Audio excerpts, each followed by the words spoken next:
Volvemos al aire, 8 minutos pasan de las 10 de la mañana, ya está con nosotros en nuestra mesa de trabajo, como todos los viernes, el señor Andrés Orsini, a quien le digo, buen día por la mañana, ¿cómo le va? Hola, Ivana. ¿Cómo Hola anda? a ¿Bien? todos. Bien, bien, muy bien. Aparte de lindos días. Sí. Va, ayer hacía calor. Le quiero decir una cosa, no le quiero pinchar el globo. Sí, va a llover, va a llover. El Servicio Meteorológico Nacional hemos visto que no la pega nunca, pero parece ser que Sí. hoy a la tarde-noche se descompone y viene la tormenta de Santa ¿Sabés que yo sigo Rosa. con el tema? Santa Rosa. Sigo con el tema del servicio meteorológico y mi novia Eugenia Ajá. lo sigue y me avisa. Y yo tengo el problema de que en el taller no me entran los autos y me quedan afuera a veces. Ujú. Y principalmente los autos míos. Entonces, ayer andaba poniendo una lona, un coso, y se va a Haciendo venir cosas piedra. muy raras, sí. Y no vino. Pero nunca llega, entonces No. me niego por una cuestión nada, denota la edad, para mí. Sigo con es un prejuicio que tengo. Totalmente. No me lo puedo sacar.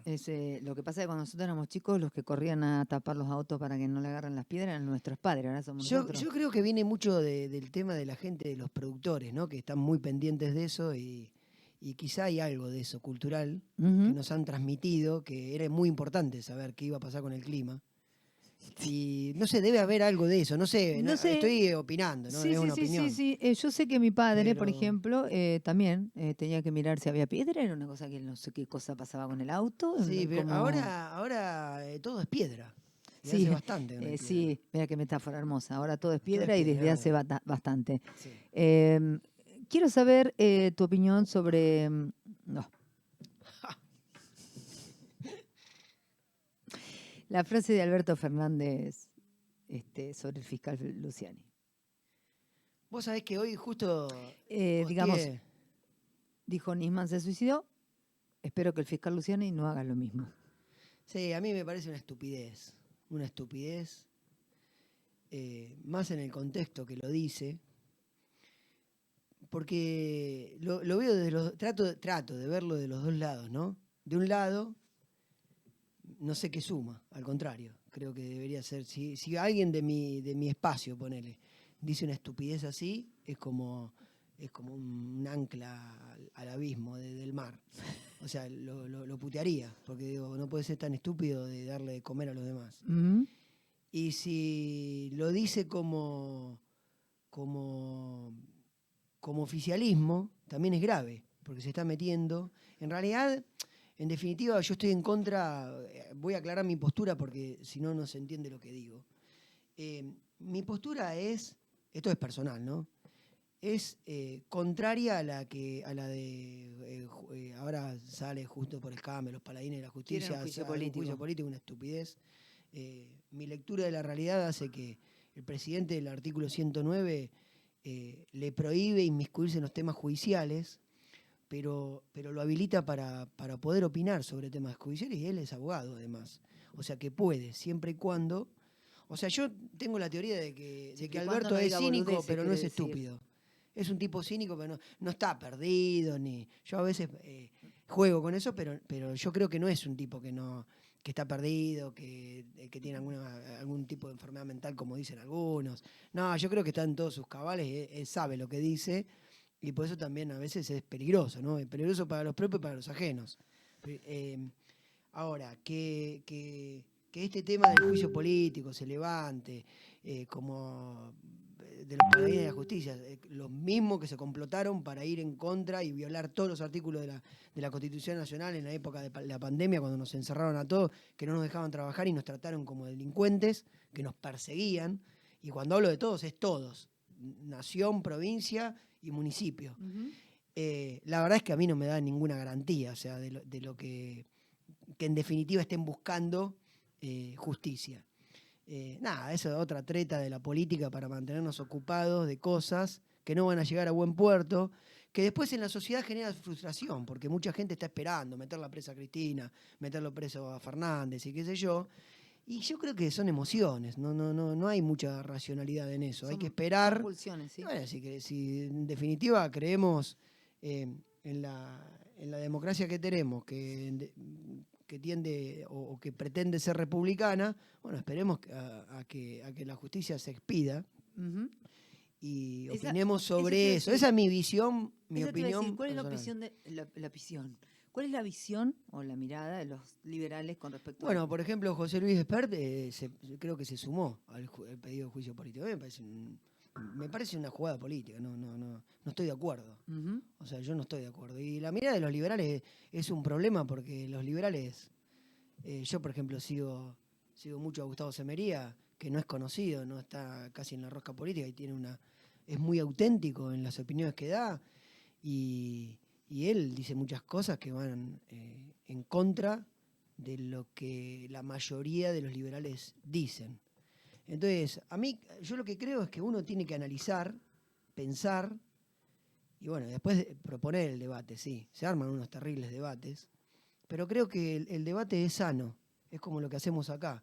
Nosotros hablamos, molestamos, a alguno le molesta más, a otro le molesta menos, pero en definitiva, si se logra diálogo bueno, no sé, si el diálogo pretende buena forma, pero de la forma que sea, intercambio, Ujú. creo que siempre es productivo en un país que nadie participa. Hoy justo estábamos hablando fuera del aire, que a veces la gente me dice, che, escuché el programa, qué bueno, qué sé yo, la verdad que me quedé pensando. Y digo, ¿y por qué no participan? ¿Por qué no preguntan? Aunque sea una estupidez, no importa. O sea, yo a veces digo estupideces. De hecho, más de una vez he dicho Ajá. cosas que después tuve que Todos pedir decimos disculpas. estupideces, sí. Pero bueno, pero eso es parte de ser humano. O Ajá. sea, yo sigo insistiendo con este tema de las dos caras de las personas, ¿no? De la cara privada, en donde todos nos entendemos. Ayer justo tengo una anécdota hoy. Con un combatiente personal mío. Ah, pensé que era No, con alguien que me combatiente combate, de Malvinas, pero una que es cosa así. cliente y es buena persona. Y bueno, yo le acepto, pero o sea, combatimos en las ideas.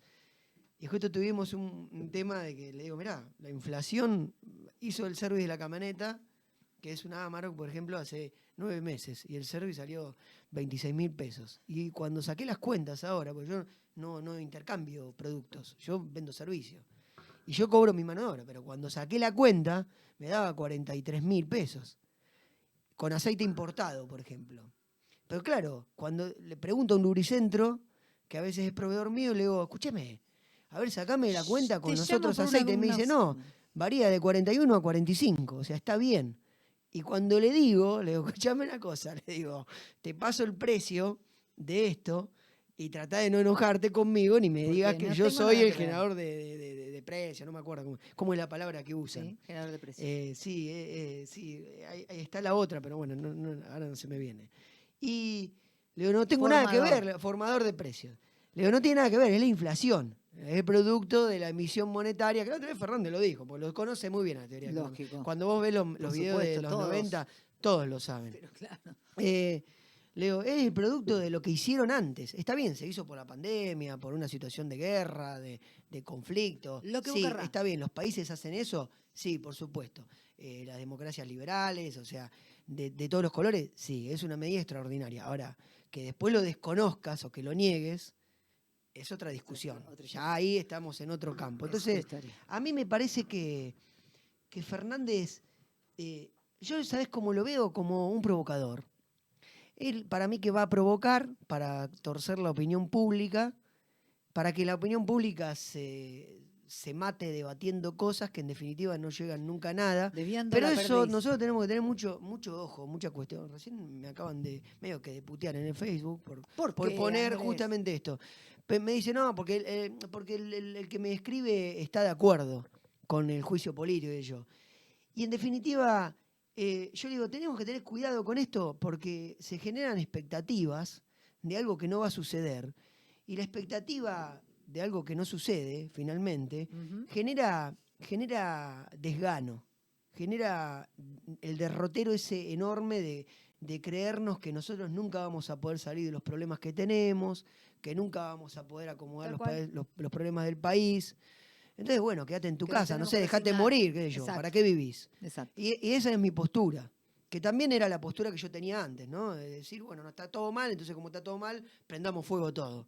Y no es la cuestión esa, o sea, Lógico. las cosas hay que atenderlas en el momento, o sea, en el momento, tratando de ser, ¿no? con cierto Ojo, análisis. tomo tu mirada de lo que está intentando hacer Alberto con las Ujú. frases estas que se manda. Pero yo ayer, la verdad que ejerciendo el periodismo hace muchos años, de escuchar decir eso al presidente, lo que pedí fue que por lo menos Fabiola, que calculo que lo quiere un montón, Sí, pará, sí.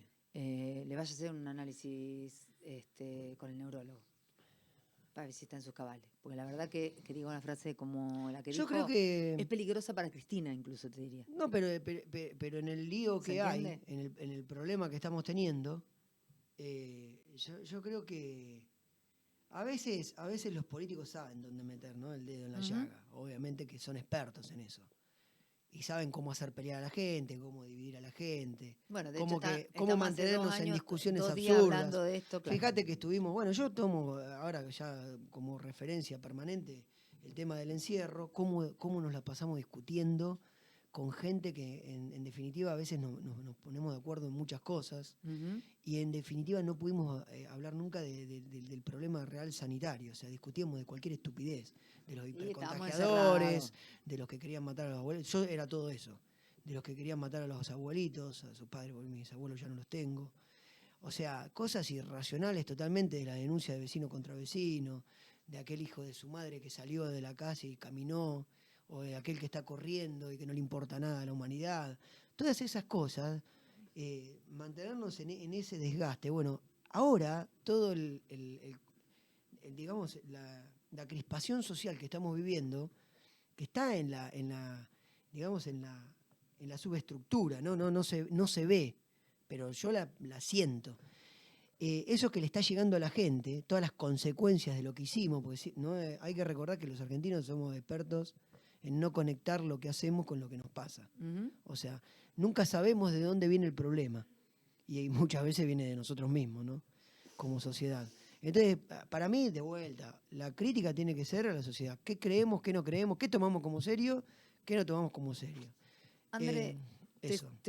bien, te saco de lo del presidente, es para tener en cuenta esto de utilizado adrede, decir frases como para que nos distraigamos un poco, pero acá me meto de lleno en algo que vos lo sabés muy bien, que es muy concreto. Javier Madanes Quintanilla, dueño de FATE, el precio de los neumáticos es una estafa absoluta. El empresario señaló que va a ser más fácil, escuchen esta otra frase, encontrar resto del arca de Noé que neumáticos, Yo hice un posteo. debido a la situación del mercado. Además, cuestionó al gremio por las paritarias. Después muestran una foto con las gomas y dice, según el titular de FAT, el precio de fábrica de los rodados más pequeños es del orden de los 17.000, 18.000 pesos, mientras que al público le llega entre los 50 y 60.000. No, pero es que el gran problema es que esperamos a que salga, creo que la nota era de Infobae, que salga en un medio masivo de la boca de un empresario. O sea, esto lo digo yo desde mi taller, desde que tengo uso de razón Sí, lo y que venimos vengo acá a la diciendo, pero radio. bueno, O sea, lo la termina. sustitución de importación del plan Helvar, o sea, que en su momento lo habrán aplicado, no sé por qué, que hace 50 años nosotros podíamos proteger lo que fabricábamos. Hoy en la industria automotriz no se puede fabricar nada. Hay un problema con el tema de los dólares que obviamente que se van y que los necesitan. Entonces yo creo que tendríamos que atender eso. O sea, pero están prohibiendo, estamos viendo. Yo los invito a cualquiera. Yo salgo todos los fines de semana a hacer 100 o 200 kilómetros con la moto. A un lado, al otro, que yo. Y con la moto tenés que tener mucha precaución y mucho cuidado con el tema de los Sí. raspados de la ruta, porque son longitudinales y la rueda de la moto se te mete y sentís el vaivén. En el auto no lo sentís eso. En el auto sentís el pozo. Ujú. Con la moto, si golpeás en el pozo, te reventás. Pero el rastrillado ese Sí. que hacen Ujú. de las máquinas y que Es lo un dejan peligro. por años, eso o sea, muy cualquiera que peligroso. maneje moto te lo va a decir, de cilindrada alta, baja. Se te mete la rueda ahí y la moto se te mueve. Yo tardé tiempo en acostumbrarme a eso. Es permanente. Entonces, ¿qué hace? Uno se cruza de carril, o sea, comete todas las infracciones, pero Haber y por haber. porque si no te caes. Las banquinas tenés que ir lejos porque también están en mal estado. Después tenés el asfalto que hace lomitas por el tema de los pesos de los camiones. O sea. Y ahora veo el agravante, que lo estoy viendo hace mucho tiempo, que la otra vez le decía a un amigo que venía con la moto, le digo, ¿te diste cuenta de la cantidad de pedazos de gomas recapadas que hay? O sea, yo los invito a que, Pedazo de mirá, mi caucho estadística, revoleando. mi estadística propia es cada 5 kilómetros encontrar un pedazo de recapado. Ah. Si vos frenás, la otra vez yo frené, y ves el peso de eso. Explique lo que es el recapado. El recapado es una cubierta que se le pone, A la goma. o sea, en realidad es un pedazo de caucho, no sé cómo se llama el caucho, material, caucho. de caucho pegado a la cubierta, a una cubierta que ya no da más. Y generalmente cuando las Intenta cubiertas se aplanar. revientan, sí, yo no soy experto en neumáticos, pero más o menos por mi oficio sé, las cubiertas cuando se revientan, los tajos más peligrosos que hay son los de los costados. Ujú. Entonces cuando la cubierta ya tiene uso, el caucho tiene un vencimiento de 5 años. O sea, cuando la cubierta ya no da más, hay que sustituirla, hay que cambiarla. De hecho, tienen unos talones para saber si todavía la puedo usar o no la puedo usar. Porque la cubierta no es que solamente la tenés que usar en condiciones me pasó, Roberto, buenas. me pasó. Cuando vos salís a la ruta y superás los 100 kilómetros, o sea, eso tiene unos tacos porque te asegura de que todavía tiene los Agarre. canales, claro, para cuando llueve, para cuando hay agua, Cuando para hay que que no hagas frenar, aquaplaning. que agarre. Además, cuando frenás, porque cuando frenás, el caucho se consume, pero a favor de tu vida, ¿no? De que el auto frene. Exacto. Pero una goma consumida, bueno, el recapado es una capa de material que se le pega y que generalmente se desprende, mucho más se desprenden los camiones. Y eso vuela. Y rogá que no Bueno, vayas vos. y eso el auto. vuela, y claro, y además que en la moto te pega y te mata. Obviamente. O sea, es como que te disparen, no sé, ni siquiera un proyectil, es mucho más grande. Ujú. O sea, porque es pesado además. Uf. En el auto, nada, a una algo, te persona que no abolla está algo. acostumbrada a pegar maniobra a 120 kilómetros, a 100 kilómetros, podés terminar volcando. Ujú. Entonces, todas esas cosas se van sumando a las rutas que son desastrosas. Porque en definitiva las Exacto. rutas Un conjunto, son un desastre. Bueno, yo no te conglomerado. voy a explicar a vos Mm. el peligro que implica manejar en una ruta. Entonces, todo eso va provocando diferentes problemas. El otro problema que se suma es el de los repuestos de los trenes delanteros, de todas las cosas que se construyen en el mundo y que nosotros importamos. O sea, hay muy pocas cosas importadas de buena calidad. O sea, por ejemplo, todos te dicen, bueno, pero ahora se puede importar desde China, qué sé yo, pero China construye con 3 diferentes estándares. Desde los estándares aeroespaciales, que son de altísima calidad, hasta la porquería más barata, sí, que realmente claro. nosotros importamos Eso la te iba a porquería más decir. barata. Sí, más de Porque no la podemos pagar. Porque por el poder adquisitivo que tenemos no la podemos pagar. La sustitución de importaciones viene arrastrándose, es un problema ideológico que tenemos del plan Helbart, en donde se decía que había que vivir con lo nuestro. Perfecto. Yo si hubiese industria acá, como hizo Trump en algún momento, que dijo, bueno, acá las empresas chinas, como son todas empresas estatales, financiadas con fondos estatales, están haciendo una guerra económica desleal, porque inyectan plata en las empresas para que las empresas vendan mucho más barato en territorio ajeno. Ujú. ¿Para qué? Para ganar clientes. Creo que se llama dumping eso. Y es una práctica comercial sucia, ¿no? Sí, o sea, pero financian aceptada. para que las empresas vendan mucho más barato, entonces rompen el sistema de precio del país que las recibe.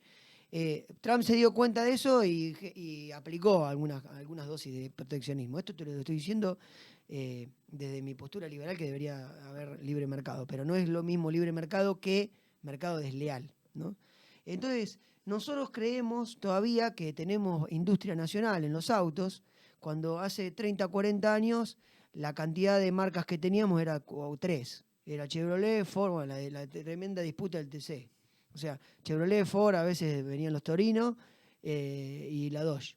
Entonces tenía 4 modelos de auto, después tenía, por ejemplo, la línea de autos rubanos, que la Dacia, que es la Renault en realidad, que en definitiva era Renault en Francia, pero era Dacia acá, que son como subsidiarias. Nos llegaba todo lo más básico, lo más elemental. Ahí en ese momento vos ibas al mecánico, el mecánico ataba con alambre y el auto salía andando porque eran simples. Hoy la complejidad que tiene un auto, o sea, es la complejidad que tenía, no sé, un Mercedes-Benz hace 10 años, 20 años. El auto más común tiene electrónica que es importada, o sea, todo es importado. Te diría que cuando yo lo desarmo, el 80% es importado. Entonces, ¿a dónde vamos a llegar? Y que muchos autos queden parados. Y que los usuarios no puedan ni siquiera cambiar los neumáticos. O sea, ¿por qué? Porque el poder adquisitivo nuestro se vino a pique. Yo ayer sacaba el número, por ejemplo, de un service de una camioneta, que está lleno, y más por una zona Sí, rural está que lleno. usan un montón, Mm. que es una Volkswagen, de la más común. Bueno, el service de 40.000 pesos, yo lo pasé, 44.000 pesos, a $1 a 300, es $140, $145. Es lo que sale en todos lados. Ujú. El gran problema es que la gente no está percibiendo que no la puede mantener. Entonces, cuando empieza a economizar en eso, porque no la puede gastar, la ha comprado. Esto ponerlo a cualquier escala, hasta el auto más barato hasta el más caro. La gente empieza a ahorrar. ¿En qué ahorra? En seguridad. Por lo general, cuando se le rompe el ABS, el airbag, Ujú. no lo arreglan. Porque la Lógico. lucecita prendida quiere decir no te anda el sistema de airbag y el sistema de airbag capaz que vale, no sé, 200.000 pesos. Locura. Arreglarlo ahora Y y la con lo gente más no puede, básico. claro. No puede, entonces dice, bueno, me quedo con el auto sin airbag. Entonces ya tenés un problema. Después, ¿qué hace? Y hace ruido de tren delantero. Che, se te puede salir una rótula. Pero ahora no tengo para eso. O sea, lo único que me preocupa es para hacer los mandados, para ir de acá para allá, es que el motor arranque. Entonces yo lo veo en el taller eso. No hace falta que me lo cuente el presidente de FATE o cualquier otro. Lo sé. Lo veo y veo cómo los hábitos están cambiando en pos de la inseguridad, ¿no? Entonces vamos a empezar a tener con los neumáticos el problema ese. Tren delantero también. Y después digamos, con seguridad activa, que es lo que... pasiva en realidad, que son airbag a veces, bueno, eso... Vamos a tener un sinnúmero Olvídate. de autos que dicen tener airbag, que tienen la lucecita apagada. Entonces, ¿a dónde vamos? Que estas intervenciones que hacen desde el Estado generan distorsiones. Y esas distorsiones después necesitan de más intervención para poder Bien. solucionar los problemas que causan los burócratas. Entonces, cuando vos entrás en ese ciclo, el ciclo es cada vez más cerrado y lo que termina haciendo es destruyendo la producción. Porque ¿quién se va a poner a producir acá repuestos con la carga tributaria Lógico. que hay, con la inflación, con el descalabro? André, está llegando Germán Cosaglio y vamos a estar hablando por el tema de algo que también sé que te interesa, que tiene que ver con el medio ambiente. Uh-huh. No vamos a estar hablando de poda correctiva, pero sí vamos a estar hablando de todo lo que está pasando con los incendios en el delta, con el cambio climático, con todo lo que se nos viene. Una de las cosas que más me molesta es que dentro de un mes vamos a estar recién el jueves, creo que fue Pancho, que vine y dije qué olor a humo, con qué olor a humo nos levantamos. Que parecía No, neblina. creo que fue el miércoles y ayer me contabas que, nada, Bueno, que que sabías que había finalmente sido era eso. el humo del delta que llegó hasta Chacabuco y que nosotros no vamos a reaccionar hasta que no veamos esas fotos que veíamos el año pasado, naranjas, todo lleno de humo y la gente corriendo con balde, pues le está llegando el fuego a la esquina, a la puerta de la casa, digamos, ¿no? Y todo eso sabemos que es para el desarrollo inmobiliario y nadie hace absolutamente nada. Eso por un lado. Por otro lado, invitarte a que el viernes que viene empecemos a hablar un poco del armado, de lo que se viene en el grupo de gente de la UCD. Uh-huh. Hay una sensación mía que es muy personal, pero que tengo la sensación de que empezaron a moverse los jugadores rumbo a las elecciones. Y me parece que está bueno que empecemos a hablar un poco de la postura de ustedes, de los grupos de trabajo y de algunas de las propuestas. Por ejemplo, veía una publicación tuya que tiene que ver también con los chicos de los que hacen las podas, bueno, que hablaban de las podas correctivas entre... Yo estoy muy en contacto bueno, Diego. Soy muy amigo personal de Aníbal Laguarnino y que es digamos, el referente de Chacabuco Verde. Yo no comparto la postura corporativa. La postura corporativa es la que viene impuesta desde arriba, desde la Agenda 2030. Es bastante complejo para que lo explique, pero mi visión es que Europa, la Unión Europea, se ha quedado con el tema de la toma de la agenda verde y de todo lo que hicieron los países, que a nosotros nos encanta, y otro verso también de los autos eléctricos, porque no hay información, digamos, real basada en ciencia, con el tema del impacto que van a tener las baterías, la explotación del litio y todo eso. Eso no se lo explican a la gente. A la gente le dicen que es energía limpia, que el autito anda cargando electricidad y nada más, pero no se dan cuenta que mucha de la generación de energía eléctrica se hace a través de la explotación del carbón. O sea, hay un montón de cosas de eso que se están dando. La visión corporativa, yo digo, es a la que tratan de imponer de manera hegemónica por parte de la Agenda 2030.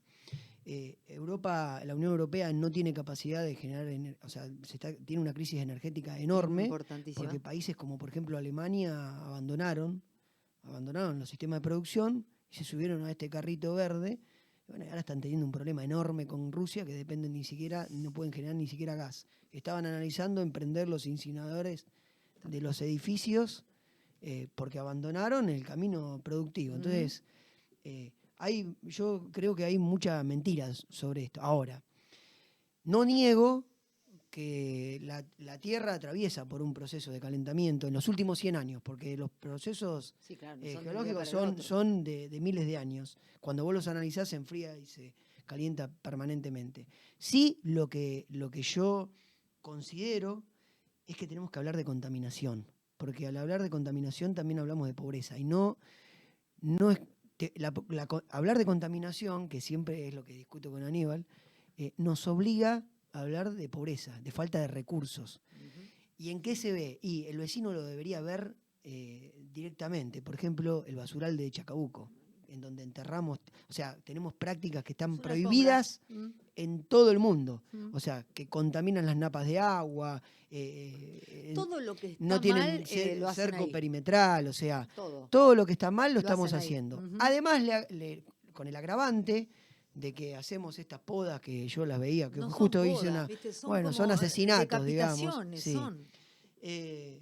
Justamente No ayer hablaba de eso. Entonces, al hablar de esas cosas que son palpables, porque lo otro genera mucha abstracción, ¿no? Exacto. Entonces, las visiones son muy dogmáticas. O sea, vos lees, bueno, no, porque yo acá leí un estudio científico y ves el tipo con traje blanco pero en realidad lo que yo veo es que el arbolado público de Chacabuco es un desastre. Lastimoso. O sea, se pueden hacer muchísimas más cosas. Los parques, yo estoy orgulloso de las plazas que tiene Chacabuco. A mí me encantan. Hermosas. Me encantan. O sea, me encanta. Forma, Sí, ayer la justamente. plaza principal en el centro. Sí, medio pero circular, totalmente. La Plaza Belgrano.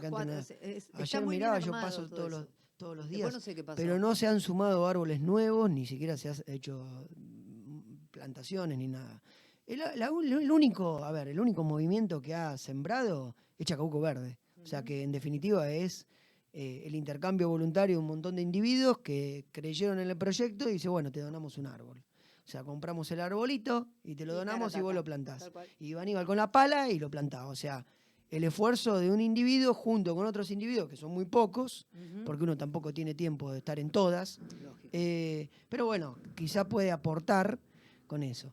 Tuvo un montón de problemas burocráticos porque no le permitían sembrar en tal lugar, en otro tampoco. O sea, cuando vos requerís de los permisos del Estado, bueno, tenés que hablar con el burócrata. Sí. Entonces ahí empezaban las trabas. Si lo que pasa es que los que habilitan eso, sabe, claro, bueno, no, es que además que no es una condena que no sepa, que no quieren saber, ni tampoco les interesa saber. No, sí, a una cierta altura es una condena, sí. Generalmente te pasan de ventanilla en ventanilla y nunca se llega a ningún lado. Sí. Y otra cosa, también parte de esa gente que debería aprobar, que dar los permisos, son los mismos que no plantan los árboles en su propia vereda. Correcto. Entonces tenemos un problema cultural enorme. O sea, si bien la cultura es un conjunto de usos y costumbres, o sea, tenemos malos usos y malas costumbres.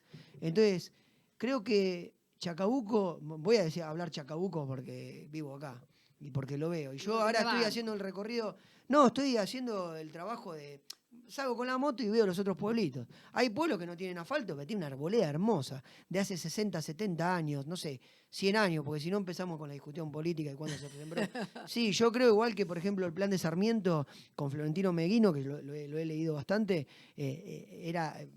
promocionaba todo, las estancias llenas de árboles, o sea, los campos, las ciudades. Entonces, creo que es un tema que en donde el liberalismo a nivel, digamos, corporativo, que no sé si es lo correcto, o partidario, le falta desarrollo. Y es lo que estamos haciendo nosotros con nuestro grupo. O sea, es indagar mucho, discutir mucho eso, porque no tenemos cuando digo no tenemos, yo sí la tengo, junto con un grupo de personas, pero a nivel partidario no es un tema que lo evitan. Sí. Porque por lo general el liberalismo lo que ha hecho es creer, o sea, los liberales creen que con el tema económico se soluciona todo, y en definitiva somos un movimiento político que tiene una doctrina ética y moral. Entonces creo que estos temas nos tienen que ocupar a todos, porque no son de la izquierda ni de la derecha. O sea, lo que yo veo es que la ciudad, bueno, pongámonos a hacer una autorreferencia, por ejemplo, en la ciudad de Chacabuco. O sea, lo que se ha plantado hace un montón de años. Lo otro se ha podado, se ha eliminado, se ha sacado. O sea, hay muy poco de lo nuevo. Tal cual. Entonces, ¿hacia dónde vamos? En contra de lo que profesábamos en el 2015, ¿no? Que entramos con la ciudad. ¿Te acordás cuando yo mencioné el tema de la farsa de la bicisenda? Sí. O sea, cuando ni estamos. siquiera hicieron un estudio. O sea, pero bueno, los termos solares, todas cosas cosméticas, ¿no? Ajá. Que a la gente por ahí les gusta, que está bien que les guste, está muy bien, porque Sí. fomentan cierta conciencia, ¿no? Ecológica. Pero el verso del rabino Berman con el vestido de hombre planta, Terrible. ¿te acordás? Sí, cómo ¿Te no, acordás? me Yo me acordaba. acuerdo, sí. Vergüenza ajena Y me todo da. eso que después no se llevó a cabo, y hoy lo único que ves es la tala, que sacan árboles, que no tienen ningún tipo de planificación urbana. Ujú. Ayer hablábamos con José Luis Tedesco y nos explicaba que lo que tratan de hacer las ciudades modernas, o sea, está visto de que lo más agraviante para el medio ambiente son las ciudades. O sea, es el foco Claro. en donde el hombre afecta al medio ambiente de manera más nociva. Ahora, las ciudades son necesarias. Y lógico. Por supuesto que son necesarias. Ujú. Entonces, ¿cuál es la visión del mundo en general que está preocupado por estas cosas? Tener ciudades sustentables. Y o sea, convivibles. convivir y tratar de dañar lo menos posible, porque todo tiene un impacto. Ujú. Cualquier cosa que hagamos tiene un impacto sobre el medio ambiente. Pero bueno, lo que se trata en el ecologismo, digamos, científico, es de que ese impacto sea el menor posible. Entonces, eso es sumamente importante. O sea, y para mí, vuelvo al mismo tema de la contaminación, para tener un buen plan ecológico para la ciudad, se necesitan recursos tecnológicos, maquinaria, mano de obra preparada. Y eso se da con la riqueza. Entonces, cuanto más nos estemos empobreciendo, peor va a ser el cuidado del medio ambiente. Las Correcto. principales tragedias medioambientales que tuvo la historia de la humanidad fueron la de Chernobyl, por falta de mantenimiento en las centrales nucleares, y la del mar de Aral. Entonces, cuanto los países son más pobres, estaba viendo el caso, por ejemplo, de Zimbabue la otra vez, en donde es casi proporcional el grado de pobreza con el grado de falta de cuidado del medio ambiente. Tal cual. Pero lo bueno, último se el cuida. debate es muy interesante y creo que algo tenemos que empezar a hacer. Ujú. Hay otra cosa que yo siempre digo, que eso también se trata de que no hace falta la visión corporativa, que me la bajen de la Agenda 2030 o de la crisis que tiene energía Europa, porque nosotros no lo tenemos. Ujú. A nosotros nos faltan recursos para explotar. O sea, que algo muy diferente a lo que tienen ellos. Bien. Lo que yo veo es que la permanente destrucción del individuo hace que el individuo no tenga responsabilidad individual, valga la redundancia. Sí. Entonces, la conducta que tenían nuestros abuelos, por ejemplo, mi casa estaba llena de árboles frutales. Ujú. Las casas tenían huerta. Sí. O sea, entonces no hay que inventar nada. Ujú. Hay que empezar a ver los plantar, orígenes, exacto, a plantar Y a saber y cada dónde. uno plantar un árbol. Y antes la porque el gente no árbol, sabía nada, no sabía dónde se plantaba. o se sí, dejaba pero de plantar. tenían sí, no sé si no sabían, capaz que sabían más que nosotros, porque han hecho mucho más cosas por el medio ambiente que nosotros. Vos fijate, las casas, aunque sean humildes o como sean, todas tenían su jardín, todas Sí. tenían sus flores, todas tenían sus Sí, árboles. totalmente. De hecho, yo en mi casa no tengo aire acondicionado, porque tengo árboles atrás. Ujú. O sea, la parte de atrás donde yo vivo Tengo Es árboles fresca. y me bajan, y probé tengo una pistola infrarroja para medir la temperatura de los motores y hay 5 grados de diferencia atrás y adelante, que Claro. no tengo árboles, porque nunca terminé. Pero bueno, es el hecho de educar al soberano, cual, digamos, al que tal se cual. gobierna a sí mismo y que tomemos acciones individuales, o sea, que ayudemos con eso. Gracias, Andrés. Nos escuchamos el viernes que viene. 43 minutos pasan de las 10 de la mañana. Pasó el señor Andrés Orsini en Kilómetro Cero.